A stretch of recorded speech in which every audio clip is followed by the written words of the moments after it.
Hello guys, magandang araw. Welcome back to my channel, Sunny TV.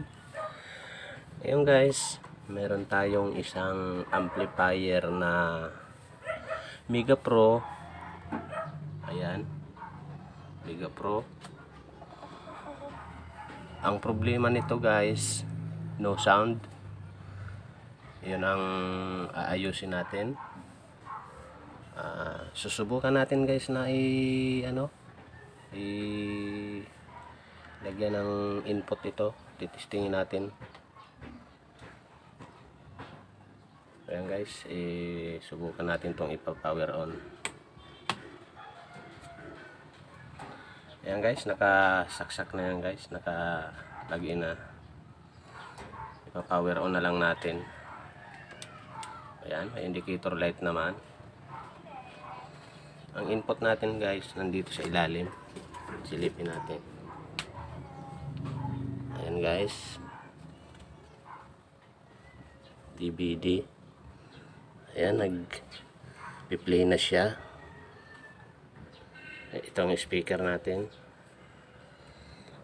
Ayan guys, nag-play na yung input natin na player. So ayan, subukan na natin. Volume natin. Ayan guys, no sounds talaga guys. Wala. Oh.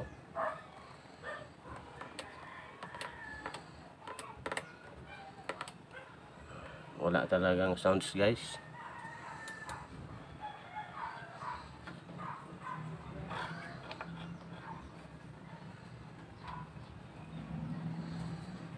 Ayan.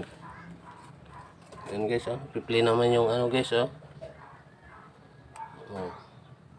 yung player natin nagpi-play naman. Wala talagang sounds guys. Ayan, naka-input naman yung speaker wire.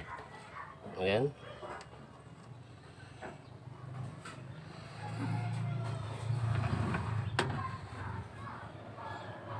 Ayan, kompleto naman, naka-input naman yung mga jack, naka-input naman.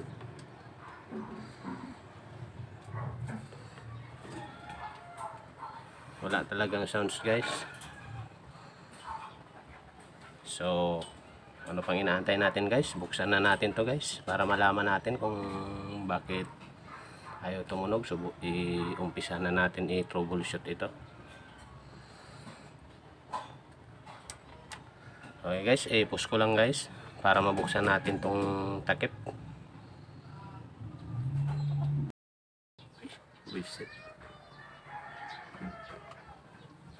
Okay guys, habang binubuksan ko to, magpo-promote lang ako ng channel ko guys. Kung bago ka sa channel ko at napadaan ka, please subscribe naman at pahit na lang ng notification bell para sa susunod na mga updated kong video na i-upload, ma-notify ka. Thank you very much guys. Umpisa na natin guys na buksan itong takip.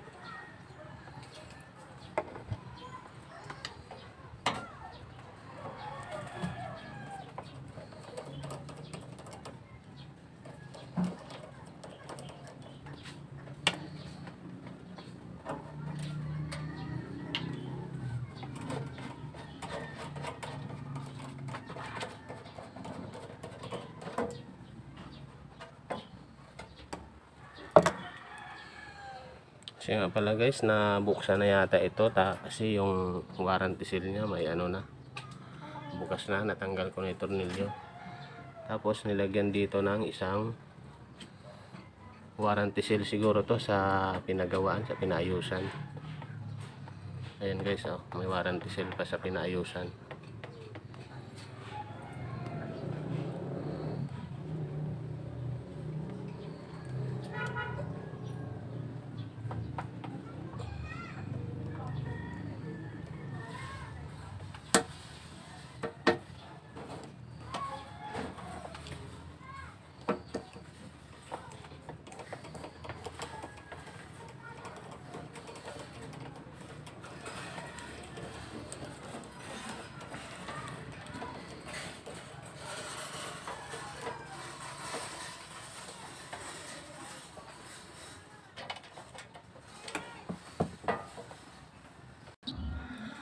Ayan na guys, nabuksan na natin yung cover guys.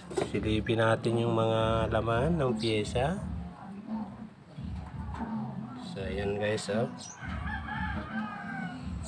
Ang gagawin muna natin guys, linisan muna natin para makita natin kung may mga nasunog ba dito na pyesa. I-pause ko lang muna to guys at lilinisan ko muna. Okay guys, ayan na guys, nalinisan na natin yung loob ng amplifier natin. So ang gagawin natin ay check tayo ng yung fuse nya. Titingnan natin kung buo pa ba.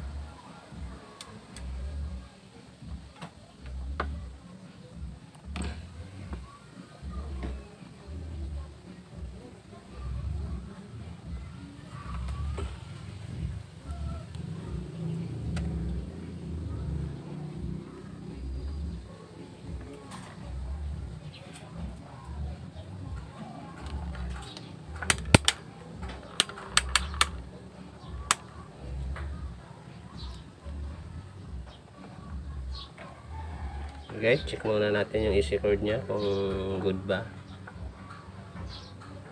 Ito.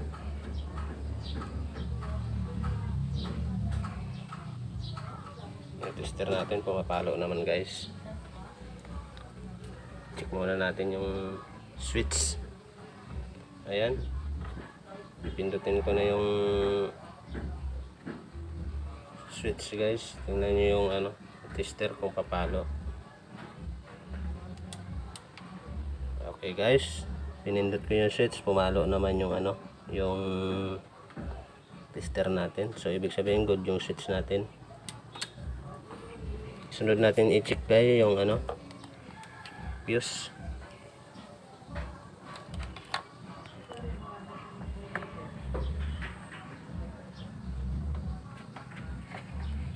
Ito guys, dalawang fuse.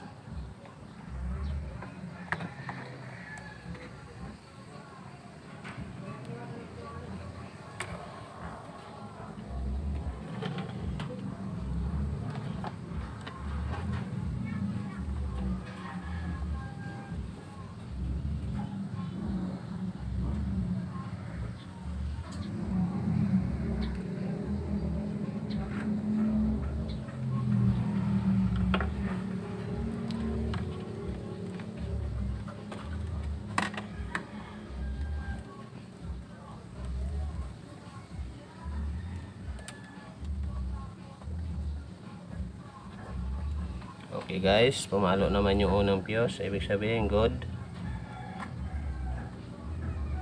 Yung pangalawa, pumalo din, good din.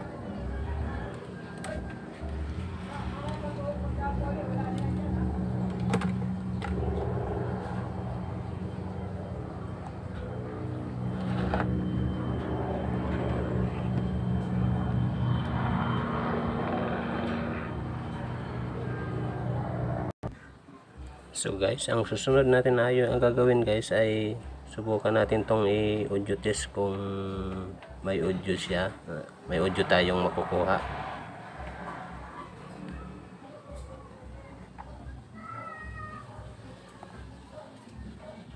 So guys, dito sana tayo mag-audio test guys sa na yan, sa input na yan guys. Ayan, yung input na to papunta sa tone control dito sa op amp dito. So hindi natin to mabacklash guys kasi naka-fix to guys, oh. So dito tayo sa dulo ng wire mag-audio test dito. Bubunutin natin to tapos subukan natin dot-dotin ng tester kung may makukuha tayong audio. Tanggalin ko lang to guys.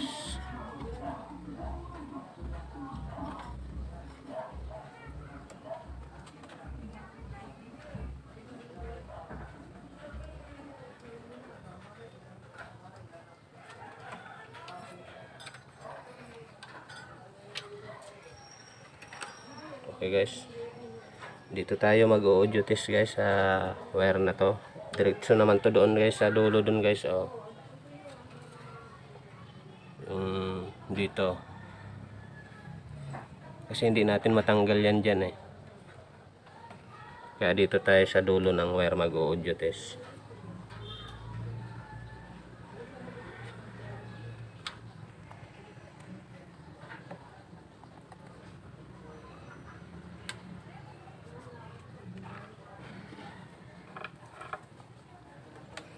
Okay guys, yung tester natin guys, iset natin sa 10 decibels.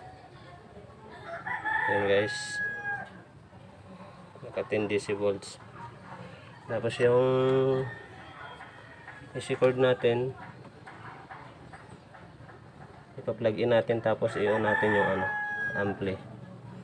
Okay guys, i-plug in ko na guys, power on ko na guys. Ayan, naka power on na.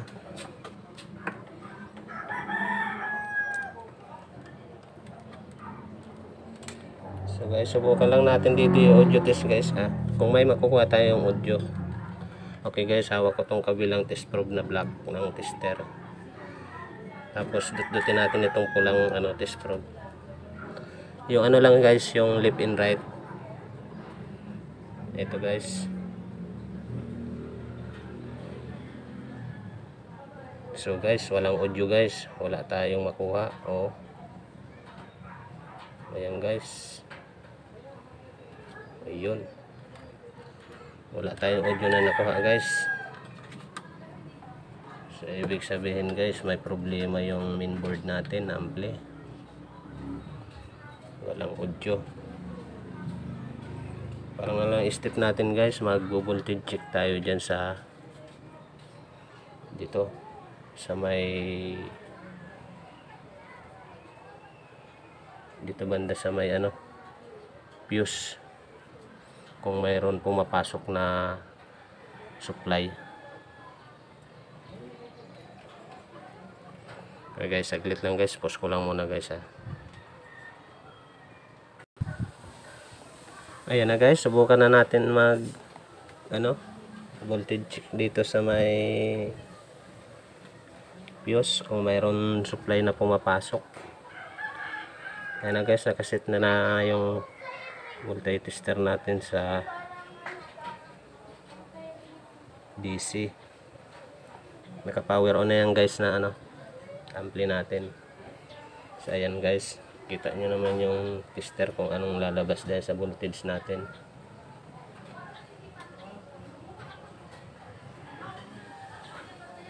So guys, mayroon 89.7 volts yung positive natin.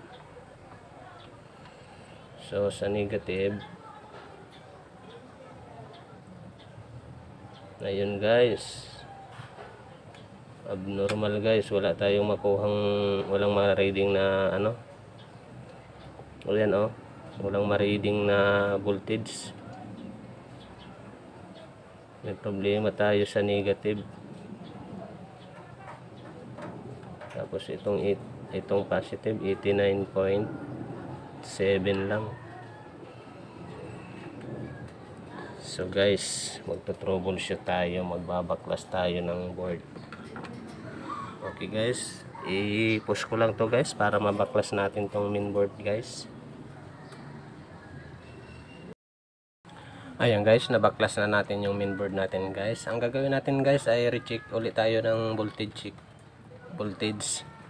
Check ulit natin guys kung may supply siya galing dito sa transformer natin, dito sa input ng transformer sa supply niya. Ayan guys, nakaset na yung multi-tester natin guys. Dapat may ma-reading tayo dito na 30 volts or 60 volts. Ayan guys.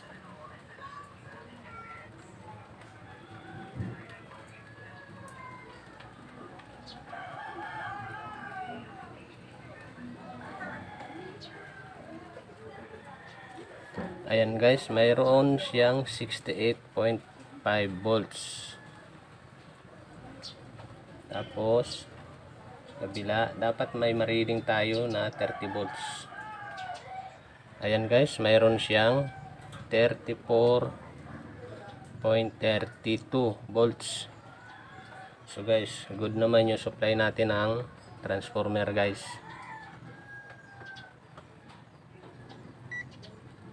Proceed tayo guys sa may bridge diode.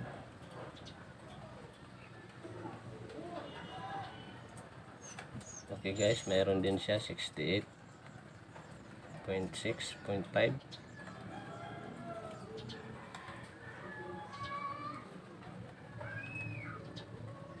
So magiging DC na yan. Natin yung lipat natin sa DC.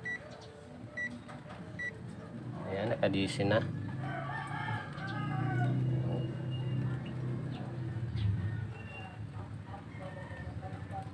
Okay guys, meron na lang siyang 89 volts DC. So guys, ang gagawin natin guys ay voltage biasing tayo doon sa output natin para malaman natin kung may abnormal sa channel natin. So dito guys, tayo sa mga output transistor natin dito sa gilid, sa baba, magbo-voltage biasing tayo para malaman natin kung anong problema, bakit wala tayong sounds, kung may problema dyan sa channel. Okay naman guys yung natin, supply. So magkakaroon lang tayo ng voltage biasing sa mga output natin kung anong channel ang may problema. Okay guys.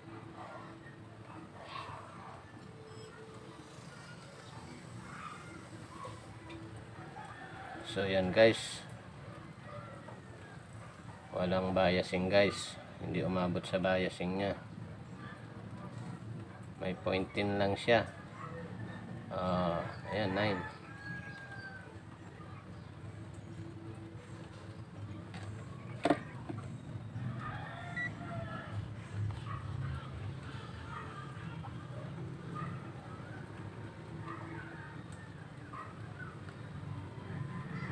Ito 0.223. So good itong isang output na to.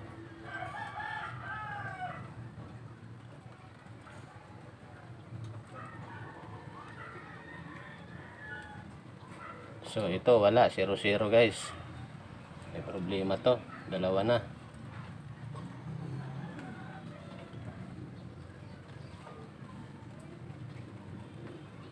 Ito pa isa, 0 guys. Itong kabilang channel, dalawang problema natin. So dapat dito sa kabila. Okay guys, ito 0.4 o 445. Good ito guys, good.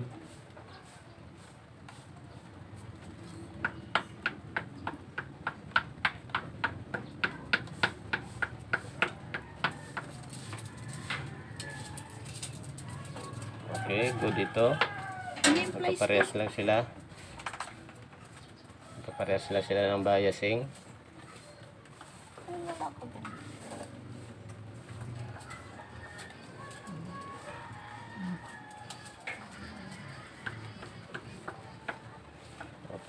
Ayos ko lang guys, hindi masyado na ilapat. Yan guys, may good din siya.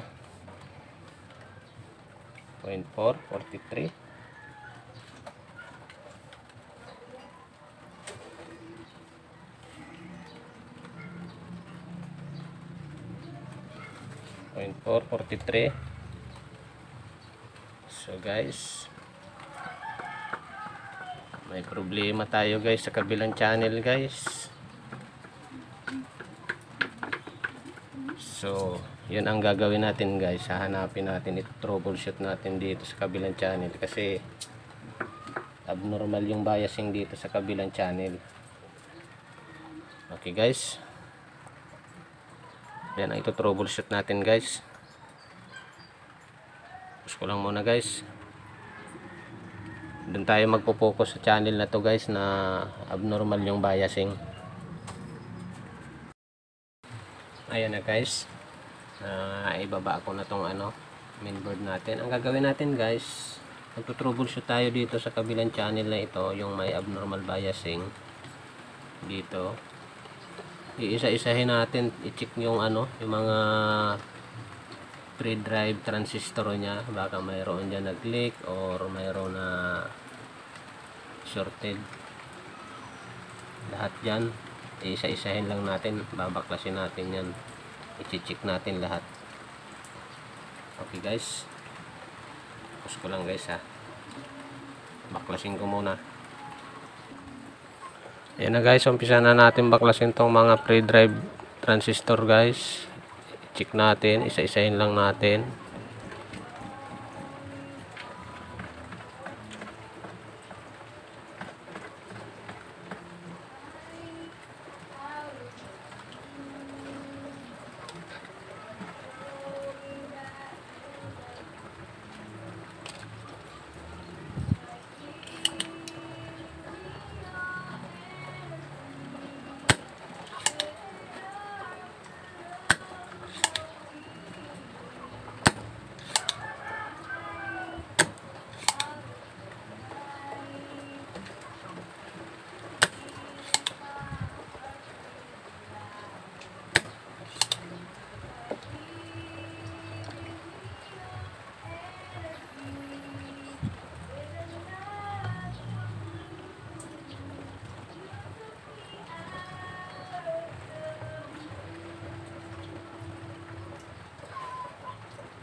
Okay guys, nabaklas ko na yung mga transistor natin guys, yung mga pre-drive transistor. Ito siya, yung mga 2N551 saka 2N5401.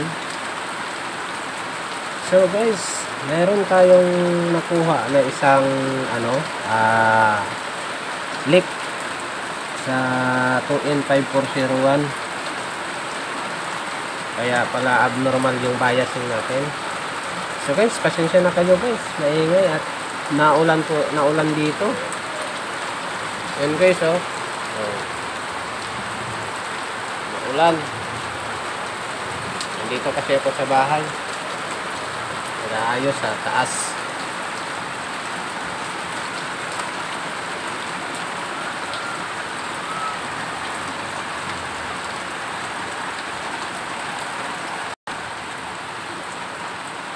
Ito siya guys, yung isang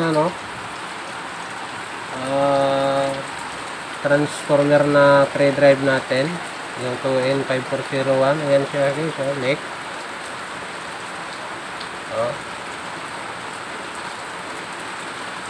Leaking na siya. Nung tinest ko siya, leak na siya.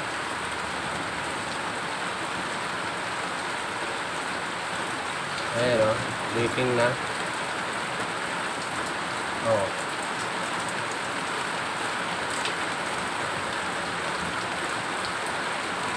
Ito siguro guys ang salarin, kaya abnormal ang biasing natin guys. So palitan natin to. Mayroon naman akong pamalit dito. Dito yan guys nakalagay sa mga niyan, binaklas ko na yan, pre-drive natin yan. Yan.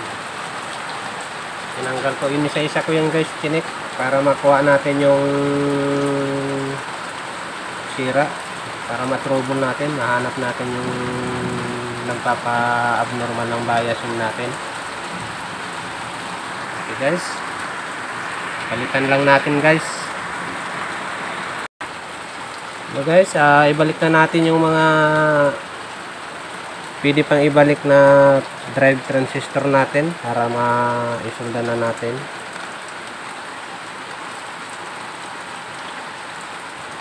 Ibalik na natin.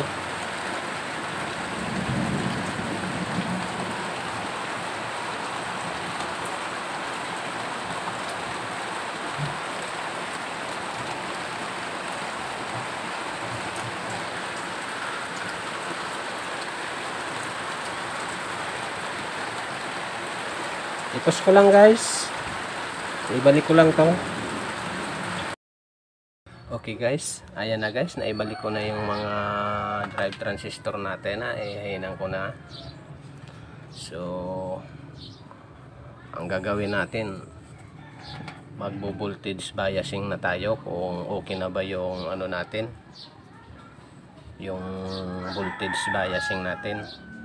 Kasi may nakuha tayong isang drive transistor na 2N5401 na leak, malakas na yung leak, or ano na siya, parang shorted na siya. Napalitan na natin. Ayan na guys, naihinan ko na. Ayan, naibalik ko na yan. So balik ta rin lang natin yung board para makita nyo.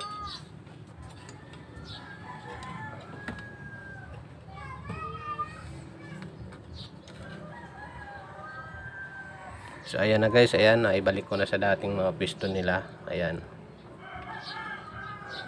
Ayan na guys. So guys, ibabalik ko lang yung mga connection nito, tapos magbo voltage biasing na tayo guys. I-pause ko lang guys. Okay guys, ayan na guys. Umpisa na natin mag voltage biasing. Ano ko na tong, saksak ko na tong ano, ating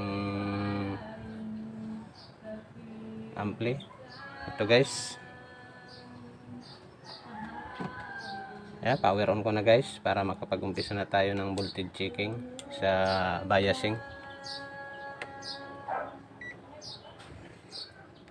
Ayan guys.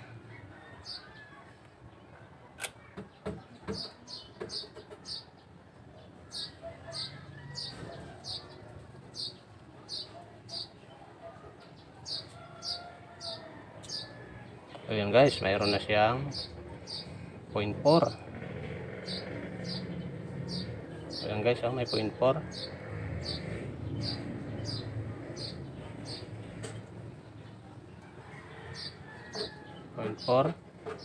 Good.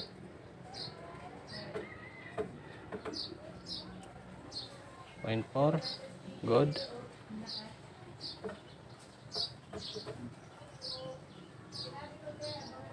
0.4 good.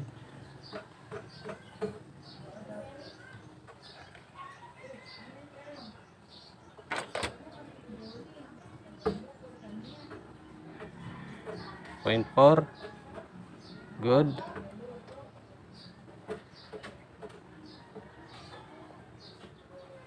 Guys, 0.4 good.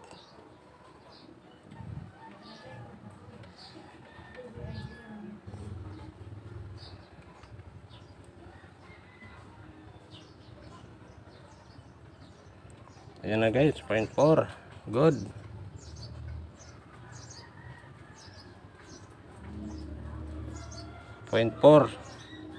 Good. So guys, normal na yung biasing natin guys. Ano na to guys, mayroon na tong posibilidad na tumunog mga 90%. So guys, ang gagawin natin ay susubukan na natin to, ibalik.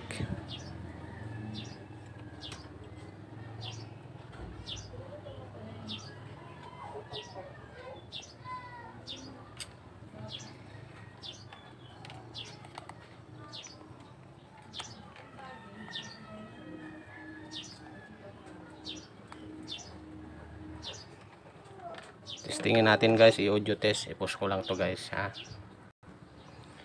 Okay guys, ayan na guys, i-audio test natin guys.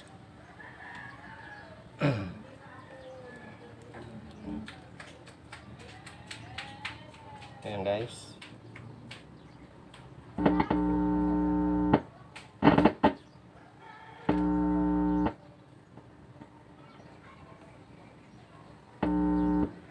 Okay guys, may audio na guys. Ang problema natin guys, medyo mahina yung kabilang channel, yung left channel. Ayan, hanapin natin guys, parang grounded guys pause ko lang guys ha. 100% na to guys, may audio na, tutunog na to. kaso may konting ano, humming. Ayan oh, may body ground oh. Ayan guys, oh, pag tinap ko yung kaha, ayan oh, may audio siya oh, may grounded yan guys. Hanapin pa natin. So guys, saglit lang ba guys, i-push ko lang guys. Ayan na guys, titestingin na natin yung ano natin, yung ginawa natin, kung magkakaroon na siya ng sounds. 100% na siguro to magkakaroon na ng sounds. Yan guys, naka power on na siya guys, umandar na yung pan. Mayroon ako ditong CD sa ilalim, ayan. Ayan, naka-play na. So, titestingin na natin to guys. Ayan na guys, oh.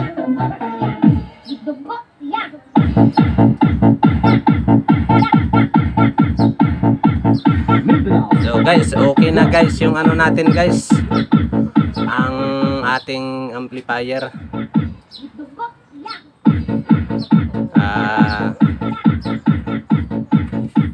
May sounds na tayo. Ang salarin lang guys, isang 2N5401 na drive transistor. Leaking, malaki na yung leaking, parang ano na siya, shorted na eh. Yun lang ang pinalitan natin guys. So guys, hanggang dito na lang to guys. Thank you very much guys sa pagsuporta nyo guys sa channel ko guys. Sana guys, mayroon na naman kayong natutunan sa ating ginawang tutorial video.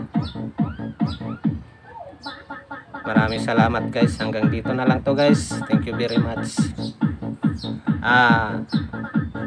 Ano pa nga pala, sa aking idol na technician si Giovanni B. Maraming salamat sa iyo, Master Idol Giovanni B. Natutunan ko sa iyo itong mga pag-troubleshoot. Maraming salamat sa iyo, Idol Master Giovanni B. May kababayan Bicolano. Maraming salamat, Idol. Nang dahil sa iyo, marami akong natutunan sa pag-troubleshoot ng amplifier. Thank you very much. Hanggang dito na lang to guys. Siya nga pala guys, mag-subscribe din kayo sa channel ni Giovanni B, aking kababayan. Master Idol talaga, napakagaling na technician sa lahat ng bagay, TV, amplifier, lahat-lahat guys. Marami kayong matutunan katulad ko guys. Ito natutunan ko sa kanya, itong pagto-troubleshoot na ito. Pinapanood ko lang siya sa YouTube habang siya ay nagto-troubleshoot, gumagawa ng mga amplifier. Ito, natutunan ko sa kanya ito lahat. Kaya nagpapasalamat ako kay Giovanni B, aking Master Idol na technician. Thank you very much guys. Hanggang dito na lang to.